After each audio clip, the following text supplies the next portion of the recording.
അവളെ കാണാതായിട്ട് മണിക്കൂർ 2 ഇതുവരെ നിങ്ങൾക്ക് ഒരു സൂചനയും കിട്ടിയില്ലേ? കഷ്ടമാണ് സർ. ഒരു പെങ്കൊച്ചിനെ കണ്ടുപിടിക്കാൻ പറ്റിയില്ലെങ്കിൽ പിന്നെ നിങ്ങളൊക്കെ എന്ത് പോലീസാ? എല്ലാ കുഴപ്പവും ഉണ്ടാക്കിയത് നിങ്ങളുടെ ആളുകളാണ്. അവിടെ പോയി ബഹളം ഉണ്ടാക്കുന്നതിന് പകരം ഞങ്ങളെ അറിയിച്ചിരുന്നെങ്കിൽ ഞങ്ങൾ അവളെ ഈസിയായി പൊക്കിയേനെ. അതെ, നമ്മളിങ്ങനെ വെറുതെ തർക്കിച്ചിട്ട് ഒരു കാര്യമില്ല. അവരെവിടെ പോയിട്ടുണ്ടെന്ന് ആലോചിക്കുക. എന്നിട്ട് എത്രയും പെട്ടെന്ന് അവരെ കണ്ടുപിടിക്കാൻ നോക്ക്. എന്തായാലും അഭിമന്യുവിന്റെ വീട്ടിലേക്ക് അവർ പോവില്ല. പോലീസ് അവിടെ എത്തുമെന്നവർക്കറിയാം. പിന്നെയുള്ളത് ഏതെങ്കിലും ബന്ധുവീടാ, അത് അന്വേഷിക്കണം. അല്ല, തലയിൽ മുറിവറ്റ സ്ഥിതിക്ക് അവരേതെങ്കിലും ആശുപത്രി പോയിട്ടുണ്ടാവില്ലേ? എല്ലാ ആശുപത്രികളിലേക്കും ഞാൻ പോലീസുകാരെ വിട്ടിട്ടുണ്ട്. എന്തായാലും ചന്ദ്രസേനൻ കിടക്കുന്ന ആശുപത്രിയിലേക്ക് അവർ പോവില്ല. അവിടെ പോലീസുകാർ കാണുമെന്ന് അവർക്കറിയാം. തെറ്റ്. അവള് പോകാൻ ഏറ്റവും സാധ്യതയുള്ളത് ആ ആശുപത്രിയിലാ.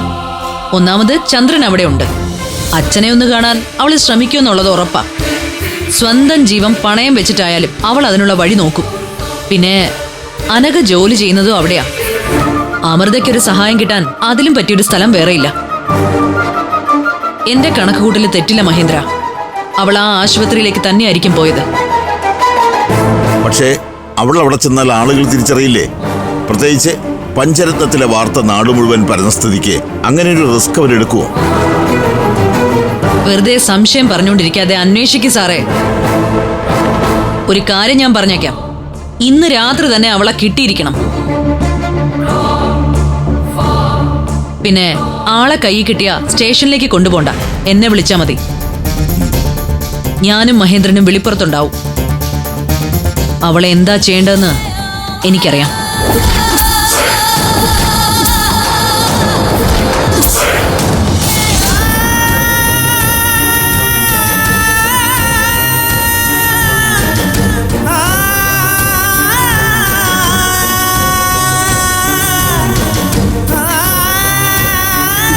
അമൃതേച്ചി, വീണ് നെറ്റ് പൊട്ടിന്നൊക്കെ വിളിച്ചു പറഞ്ഞപ്പോ ഞാനൊക്കെ പേടിച്ചുപോയി.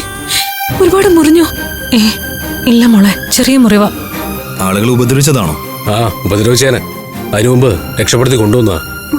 ഇങ്ങോട്ട് വരുന്നത് ആരെങ്കിലും കണ്ടോ? കണ്ട പോലീസിൽ ഇൻഫോം ചെയ്യും. ആരും കണ്ടിട്ടില്ല. അല്ലെങ്കിലും ഇങ്ങോട്ടേക്ക് വരുന്ന ആരും വിചാരിക്കില്ല. ചേച്ചി വാ, മുറിവ് ഡ്രസ് ചെയ്യാം. എനിക്ക് ആദ്യം അച്ഛനെ ഒന്ന് കാണണം. അച്ഛന് കുഴപ്പമൊന്നുമില്ല. ആദ്യം മുറിവ് വെച്ച് കെട്ടാം. പറ്റില്ല, എനിക്കിപ്പോ അച്ഛനെ കാണണം. ചുമ്മാ വാശി പിടിക്കാൻ നിൽക്കല്ലേ. ഇങ്ങനെ ചോര ഒലിപ്പിച്ചിട്ടാണോ അങ്കിളിനെ കാണാൻ പോകുന്നത്? പുള്ളി പേടിച്ചു പോകും. അമൃതേച്ചി വാ, ആരെങ്കിലും കാണുന്നതിന് മുൻപ് മുറിവ് ഡ്രസ് ചെയ്ത് ഇവിടുന്ന് പോവാൻ നോക്ക്. ചെല്ലടോ. വാ.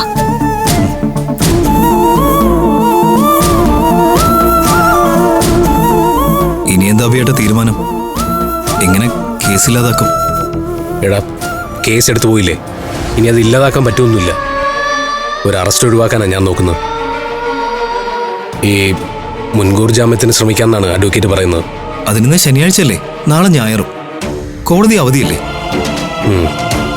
അതാണ് പ്രശ്നം. കോടതി പോയിരുന്ന് കണക്കൂട്ടി ആരോ ദ്രോഹിച്ചതാ. 2 ദിവസം പോലീസിന്റെ കണ്ണിപ്പെടാതെ അമൃത എങ്ങനെയെങ്കിലും സൂക്ഷിക്കണം. എവിടെ ഒളിപ്പിക്കും? 1-2 സ്ഥലങ്ങൾ മനസ്സിലുണ്ട്. എന്തായാലും എനിക്ക് ജീവനുള്ളിടത്തോളം അവളെ ഞാൻ പോലീസിന് വിട്ടുകൊടുക്കില്ല.